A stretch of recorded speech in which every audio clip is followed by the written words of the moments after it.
चलिए अब आप देखेंगे न्यूक्लियस के अगले स्ट्रक्चर्स। जैसे हमने उस दिन डिस्कस किया था कि न्यूक्लियस में जो न्यूक्लियर मेम्ब्रेन रहती है उसमें क्या क्या पार्ट्स रहते हैं। तो न्यूक्लियस मेम्ब्रेन में अगर न्यूक्लियर मेम्ब्रेन है तो इसमें 3 पार्ट्स आएंगे। पहला आएगा इनर, नेक्स्ट है आउटर। अब इनर को अंदर से और एक फाइब्रिलर लैमिना करके रहता है। इनर को इनर साइड से क्या रहेगा, फाइब्रिलर लैमिना।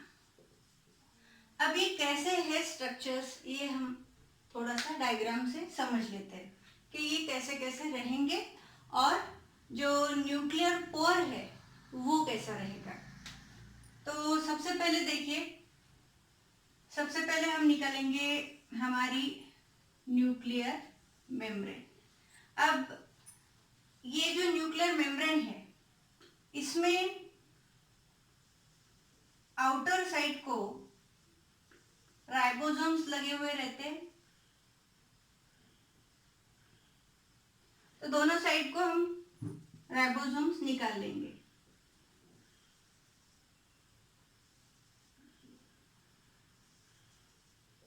अब ये इसको हम बोलेंगे आउटर मेम्ब्रेन, और ये जो है पोर्शन इसको हम बोलेंगे इनर मेम्ब्रेन। अब हमें पता ही है इनके बीच में जो स्पेस है उसमें हम बोलते हैं उसे पेरी मेम्ब्रेनस स्पेस और पेरी न्यूक्लियर स्पेस।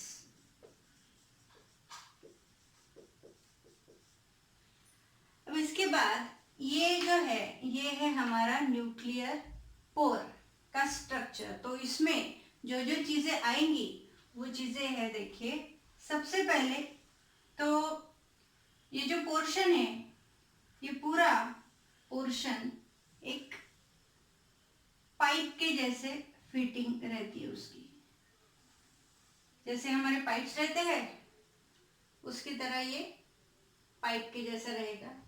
लेकिन ये जो उसका डायमीटर है ये बड़ा है, यानी इसका डायमीटर हम बोलेंगे कि इसका डायमीटर है अराउंड 800 एंगस्ट्रॉम यूनिट। और जो सेंट्रल पोर्शन है उसमें अलग है। तो ये हो गया सेंट्रल पोर्शन इसका। तो अब देखो कि ये जो पोर्शन है इसका जो डायमीटर है इसका डायमीटर डिफरेंट रहेगा। तो ये डायमीटर है अराउंड 600 एंगस्ट्रॉम यूनिट।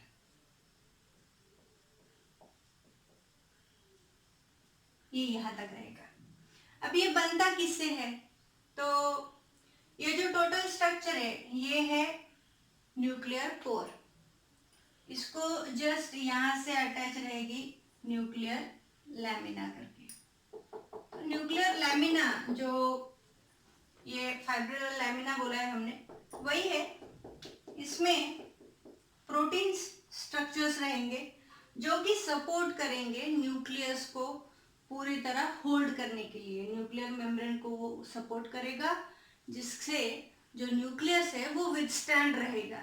अदरवाइज क्या हो सकता है कि न्यूक्लियस जो मेम्ब्रेन स्ट्रक्चर है वो सब कोलैप्स हो सकता है। तो इसलिए न्यूक्लियर लैमिना जो है ये लैमिना जो है फाइब्रिलर लैमिना ये बहुत जरूरी स्ट्रक्चर है जो कि सपोर्ट प्रोवाइड करता है न्यूक्लियर मेम्ब्रेन को विथस्टैंड करने के लिए। तो इसमें जो प्रोटीन्स है ये प्रोटीन्स एसिड प्रोटीन्स है। ये जो प्रोटीन्स उसमें प्रेजेंट है ये प्रोटीन है एसिड प्रोटीन्स। अब देखो, अब ये जो स्ट्रक्चर है ये पाइप लाइक स्ट्रक्चर है। तो ये पाइप लाइक स्ट्रक्चर को हम बोलेंगे ये दो चीजों का बनता है। जैसे फर्स्ट है एनुलस।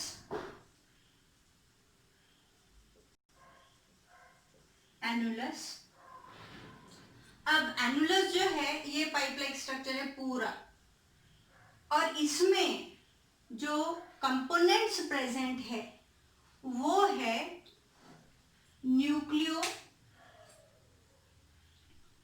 वो है जो स्ट्रक्चर्स जो जिसमें से हमारा जो ये यानी जो बाहर की चीज है, ये जो साइटोप्लाज्म की चीज है, साइटोप्लाज्म की चीज न्यूक्लियस में आएगी और न्यूक्लियस में की चीज साइटोप्लाज्म में जाएगी। तो ये जो है वो है न्यूक्लियोप्लाज्मिन। तो एनुलस के साथ यहाँ पे जो चीज प्रेजेंट रहेगी वो रहेगी, वो फ्लूइड प्रेजेंट रहेगा। वो फ्लूइड जो है वो फ्लूइड को हम बोलते हैं न्यूक्लियोप्लाज्मिन।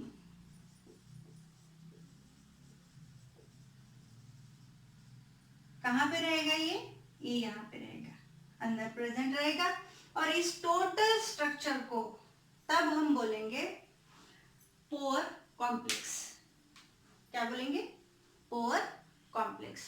अब देखो हमने क्या क्या चीजें देखी है। तो ये जो न्यूक्लियर पोर है इसमें बहुत सी चीजें कंपोज्ड है। एक तो पहले ये पाइप लाइक स्ट्रक्चर है जिसे हम बोले हैं एनुलस।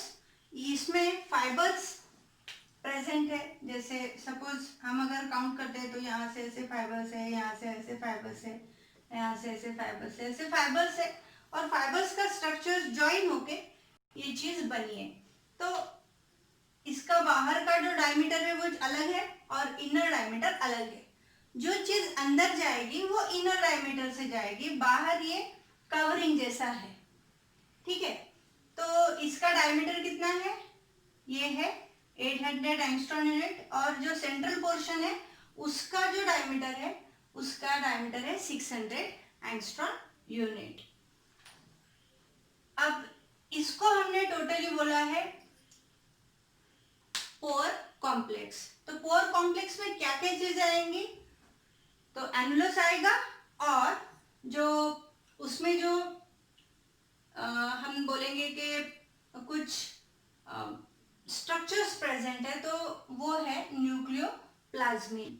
अब ये जो न्यूक्लियोप्लाज्मिन है, अगर इसी में हम बोलेंगे कि क्या होगा, जो ट्रांसफर है वो होगी, यानी चीजें न्यूक्लियस, यहाँ पे न्यूक्लियस है और ये जो राइबोसोम्स निकाले हमने यहाँ पे क्या है, साइटोप्लाज्म है। तो साइटोप्लाज्म में ये साइटोप्लाज्मिक फाइबर्स रहेंगे ऐसे अटैच। ठीक है, तो साइटोप्लाज्मिक फाइबर्स और चीजें जो बाहर जाएंगी और चीजें अंदर आएंगी। अब इसमें चीजों का ट्रांसपोर्टेशन होगा, किससे होगा? तो ये सेंट्रल पोर्शन से होगा ट्रांसपोर्ट। ठीक है, अब देखो ये सबसे पहले किसने देखा? तो कैलन और टॉमिन, इन दोनों ने 1915 में न्यूक्लियर पोर ऑब्जर्व किया है सबसे पहले। और अभी जो लैमिना है, तो लैमिना सबसे पहले देखा गया है हैरिस और जेम्स से। तो हैरिस और जेम्स ने सबसे पहले ये लैमिना ऑब्जर्व किया, और इस वजह से हमें बोला है कि न्यूक्लियर मेम्ब्रेन में ये लैमिना स्ट्रक्चर भी प्रेजेंट है। अब देखो ये हमने ऐसे देखा कि अंदर क्या क्या चीजें हैं, लेकिन अगर हम इसका क्रॉस सेक्शन लेते हैं तो कैसा दिखेगा? तो हम अभी क्रॉस सेक्शन देखेंगे इसका। हम क्रॉस सेक्शन देखने वाले हैं न्यूक्लियर पोर कॉम्प्लेक्स का, जिसमें हम एनुलस के पोर्शंस देखेंगे कि कैसे पोर्शंस ज्वाइन होते हैं। तो सबसे पहले जो स्ट्रक्चर है, अगर हमने कट कर लिया तो कट करने के बाद हमें ये स्ट्रक्चर ऐसे दिखेगा, ऊपर का पोर्शन, और ये स्ट्रक्चर जो है वो अंदर का है, नीचे का ये साइटोप्लाज्म से रिलेटेड रहेगा और ये न्यूक्लियर मेम्ब्रेन से रिलेटेड रहेगा, यानी न्यूक्लियस से रिलेटेड रहेगा। इसके बीच में जो है ये पोर्शन है सेंट्रल पोर्शन जो प्रेजेंट रहेगा, और इसी से सपोज हम ऐसे निकालेंगे तो ये जॉइन है, ठीक है। अब यहाँ पे हम निकालेंगे साइटोप्लाज्मिक फाइबर्स, ठीक है। तो साइटोप्लाज्मिक फाइबर्स से ये जो पोर्शन है वो जॉइन रहेगा, और अंदर की साइड को ये जो प्रेजेंट है इसमें ये जो हमने बताया था अभी कि दूसरे स्ट्रक्चर्स प्रेजेंट रहते हैं, तो ये ऐसे सपोज हम निकालेंगे। तो अब देखिए, अगर इसका क्रॉस सेक्शन लिए तो ये अंदर का सेंट्रल पोर्शन जो कि अंदर से होल कैसे दिखेगा, तो ये होगा अंदर का डायमीटर और ये होगा बाहर का डायमीटर, ठीक है ना। ये अंदर का डायमीटर कितना है, अराउंड 600 एंगस्ट्रॉन यूनिट, और बाहर का कितना था, अराउंड 800 एंगस्ट्रॉन यूनिट। तो इसमें इसको बोलेंगे हम न्यूक्लियर रिंग,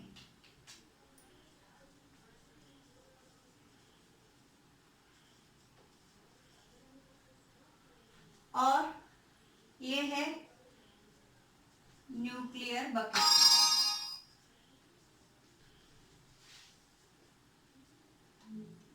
ठीक है। और ये जो हमने निकाले हैं ये है साइटोप्लाज्मिक फाइब्रिल्स, और ये है सेंट्रल पोर। अब ये जो हमने लिया है ये सब क्रॉस सेक्शन लिया है न्यूक्लियर पोर का, ठीक है। न्यूक्लियर पोर का अगर क्रॉस सेक्शन लेते हैं तो ये ऐसी चीजें दिखेंगी, यानी ये रिंग्स दिखेंगी, और इसके अंदर ये ल्यूमेन दिखेगा, ये फाइबर्स है जिससे वो ज्वाइन है, और ये न्यूक्लियर बकेट है, इसमें से चीजें अंदर बाहर। अब हम देखेंगे कि ये न्यूक्लियर पोर जो है उसका शेप कैसे होता है। तो इसका शेप होता है, shape of nuclear pore shape is octagonal, ठीक है, ऑक्टागोनल उसका शेप रहेगा। और नंबर, तो ये जो नंबर है, नंबर वैरी करता है, नंबर होता है 100 to 10,000। अब किसी में इतना रहेगा और किसी में अलग रहेगा, ठीक है। यानी न्यूक्लियस पे डिपेंड करता है कि न्यूक्लियर पोर्स के नंबर्स क्या होंगे। तो नंबर वैरी करता है 1000 to 10,000 पर न्यूक्लियस, ठीक है। यानी न्यूक्लियस पे डिपेंड करेगा कि जो न्यूक्लियर पोर्स का नंबर है वो कम होगा या ज्यादा होगा। अब हम देखेंगे न्यूक्लियर मेम्ब्रेन के बाद न्यूक्लियोप्लाज्म। न्यूक्लियस में न्यूक्लियोप्लाज्म रहता है। तो जो न्यूक्लियोप्लाज्म है ये सेमी सॉलिड या सेमी ग्रैनुलर स्ट्रक्चर है। तो ये सिंपली ट्रांसपेरेंट न्यूक्लियोप्लाज्म जो है ये ट्रांसपेरेंट है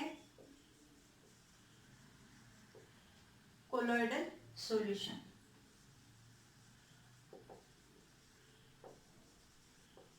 अब इसमें बहुत सी चीजें सस्पेंडेड रहेंगी। तो क्या क्या सस्पेंडेड रहता है, तो फिर सबसे पहले तो क्रोमैटिन फाइबर जो है ये सब सस्पेंडेड रहेंगे। उसके बाद न्यूक्लियोलस है वो भी सस्पेंडेड रहेगा, और उसमें जो भी अदर चीजें हैं जैसे बहुत सारे एंजाइम्स रहेंगे, बहुत सारे मिनरल्स रहेंगे, और डीएनए के स्ट्रक्चर्स रहेंगे जैसे हम बोलते हैं कि यानी उसके एसिड्स रहेंगे और आरएनए भी रहेगा। तो क्या क्या चीज़ें रहेंगी? सबसे पहले देख लेंगे कि न्यूक्लियोप्लाज्म के अल्टरनेट नेम्स क्या है। तो देखिए, अल्टरनेट नेम्स में न्यूक्लियोप्लाज्म के हमारे अल्टरनेट नेम्स है, इसको हम कैरियोलिम्ब भी बोलेंगे।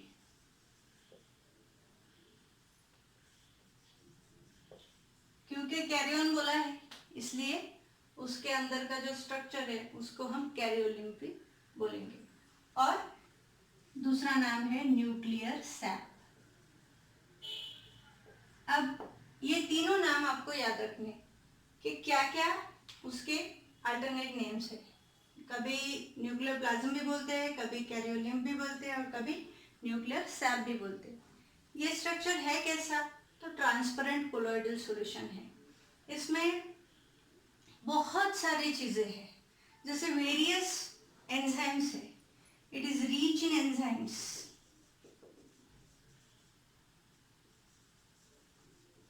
एंजाइम्स में कौन से एंजाइम्स? तो देखो, तो न्यूक्लियस है, तो न्यूक्लियस के अंदर क्या क्या चीजें होती है? जैसे न्यूक्लियस का जो डीएनए रहेगा वो रेप्लिकेट होगा, तो डीएनए रेप्लिकेशन के लिए जरूरी जो भी एंजाइम्स है वो लगेंगे। जैसे सपोज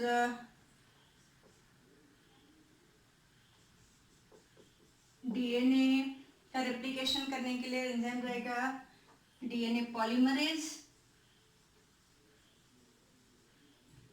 आरएनए बनेगा इसमें, यानी हम बोलेंगे कि मैसेंजर आरएनए बनता है, तो मैसेंजर आरएनए बनने के लिए आरएनए पॉलीमरेज लगेगा। बहुत सारे एंजाइम्स लगेंगे, जैसे टोपोआइसोमरेज वगैरह वगैरह, ऐसे बहुत सारे एंजाइम्स रहेंगे। अब इन एंजाइम्स के साथ साथ इन एंजाइम्स को एक्टिवेट करने के लिए कुछ और चीजें भी रहेंगी, जैसे मिनरल्स रहेंगे। तो मिनरल्स में मोस्ट इम्पॉर्टेंट है जैसे मैग्नीशियम आयन है या फिर मैंगनीज आयन है, तो ये एक्टिवेटर की तरह वर्क करेंगे। जो ये एंजाइम्स है इनको या फिर जो प्रोसेसेस न्यूक्लियस में होने वाली है उनको एक्टिवेट करने के लिए जो हमें मिनरल्स लगते हैं, तो ये जो आयन्स है वो एज ए एक्टिवेटर की तरह वो काम करेंगे। इसके साथ साथ जो आरएनए है वो बहुत सारे आरएनए प्रेजेंट रहेंगे, जैसे एमआरएनए प्रेजेंट रहेगा या फिर राइबोसोमल आरएनए भी रहेगा और टीआरएनए भी रहेगा, ये सभी चीजें रहेंगी। तो इस तरह न्यूक्लियोप्लाज्म में ये सारी चीजें रहेंगी। किसके साथ सस्पेंडेड रहेगा ये सब? तो न्यूक्लियोलस के साथ और क्रोमेटिन फाइबर के साथ सस्पेंडेड रहेगा न्यूक्लियोलस। अब इसका जो फॉर्मेशन है तो हमें न्यूक्लियोलस दिखता है, वैसे अगर हम वो जो मेटाफेज देखते हैं तो उसमें हम देखते हैं कि न्यूक्लियोलस डिसअपियर्स, ऐसे बोलते हैं ना, तो न्यूक्लियोलस दिखता है, लेकिन एक्चुअली में न्यूक्लियोलस जो है वो मेम्ब्रेनस स्ट्रक्चर नहीं है। तो अब देखेंगे हम न्यूक्लियोलस, न्यूक्लियस के अंदर प्रेजेंट रहेगा ये, और ये स्फेरिकल स्ट्रक्चर है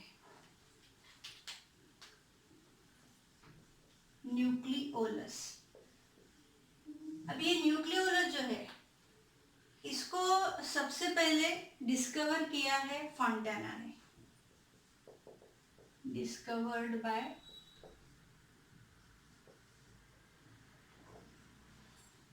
फॉन्टाना।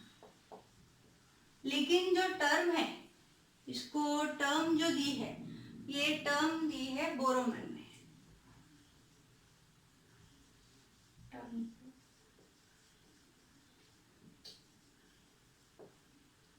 अब देखो, ये न्यूक्लियोलस जो है वो न्यूक्लियस के अंदर प्रेजेंट है, न्यूक्लियस के अंदर ये स्फेरिकल स्ट्रक्चर है, तो हम बोलेंगे कि ये स्फेरिकल स्ट्रक्चर है, स्फेरिकल स्ट्रक्चर। अब ये दिखता कैसे है हमें? तो इसके अगर डायग्राम निकाले तो ये ऐसा दिखता है हमें, लेकिन ये जो बनता है इसको आउटर ऐसी बॉर्डर सेपरेट जो हम अभी निकाल रहे हैं वो एक्चुअली इसकी बॉर्डर नहीं है, इसका जो कॉन्स्टिट्यूएंट है ये चीफली 4 कॉन्स्टिट्यूएंट से बनता है। तो ये जो है ये एसोसिएटेड क्रोमैटिन फाइबर से है।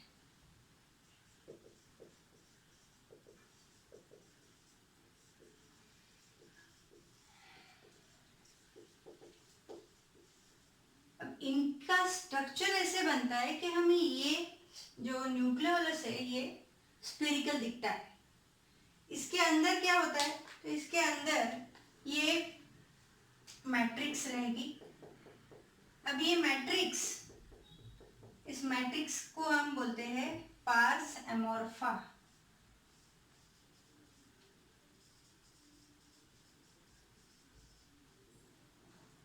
ये हो गया इसका दूसरा कंपोनेंट। देखो हमने बोला है कि न्यूक्लियोलस 4 मेन कंपोनेंट्स का बना हुआ है। सबसे पहले हमने बोला कि एसोसिएटेड क्रोमैटिन फाइबर्स है जिससे ये स्ट्रक्चर क्रिएट होता है।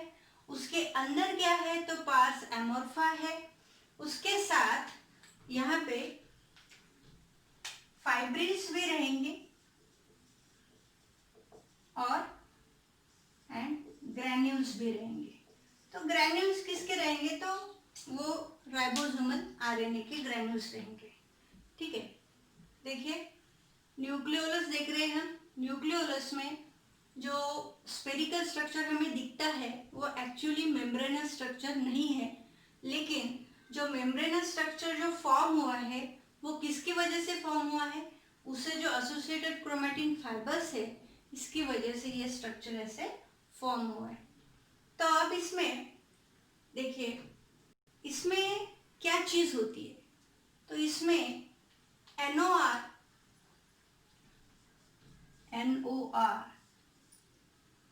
ये पार्ट रहता है।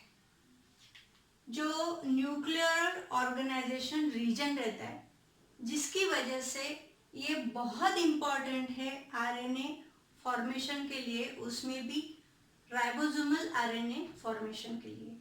तो इसका चीफ फंक्शन क्या क्या है, इसके चीफ फंक्शंस में हम यहाँ पे फंक्शंस लिख रहे थे।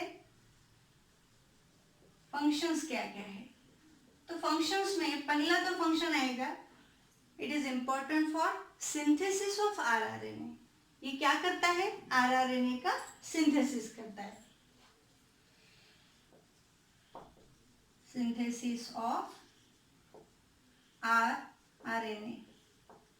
उसके बाद ये स्टोरेज भी करता है।